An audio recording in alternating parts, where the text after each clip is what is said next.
Assalamualaikum warahmatullahi wabarakatuh. Hello everyone, my name is Raisah Firdaus from 8.5.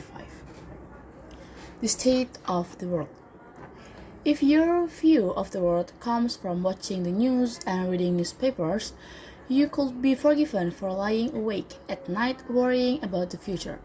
Apparently, rising violence and population rates mean humans are both killing each other in ever larger numbers and being born at rates the world's resources can't sustain.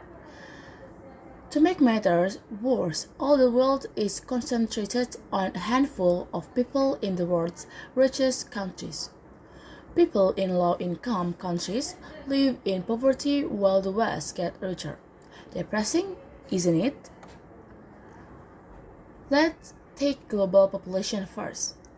It's around 7 billion now, in line with figures predicted by the UN in 1958 by the year 2100. The same experts predict it will be around 11 billion. But did you know that 11 billion is probably as high as the number we'll get? The rate of increase will slow down in the second half of this century thanks to falling birth rate today. In the last 2 centuries, improvements in technology and health meant fewer children died young.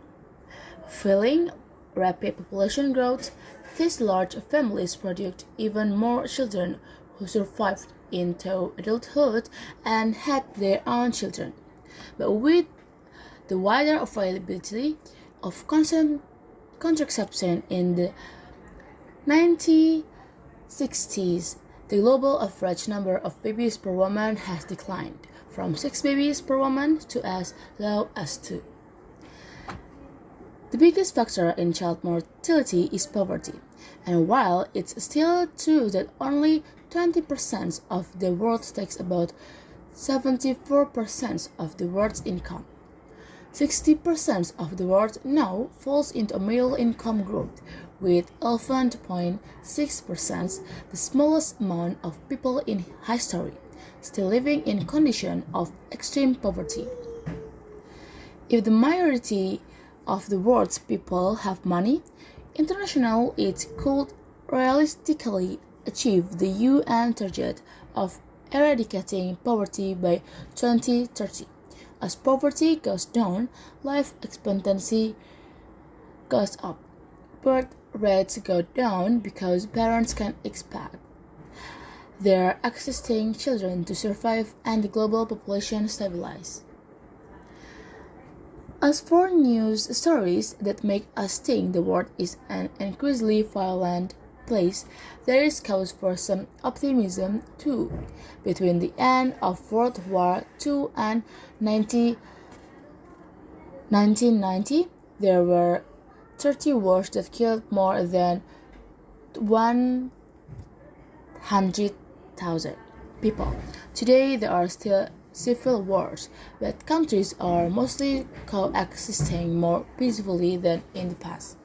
However, terrorism has shot up in the last few years, and since World War II, wars have killed many more civilians than soldiers. Even for civilians, true, the statistics are not all bad, although deaths are 9 times more likely to be a result of violent crime than political conflict. The global murder rate fell slightly from 8 per 100,000 people in 2000 to about 5.3 in 2015. Of course, none of this means the world is perfect, and whether you personally are affected by war and poverty is often down to the lottery of where you are born. Also, we still face hard problems of our own making, particularly environmental ones like global warming, and wealth and natural resources need to be distributed more fairly. But not all the news is bad news, whatever the TV and newspaper might say. Okay, maybe that's all from me. Thank you. Wassalamualaikum warahmatullahi wabarakatuh.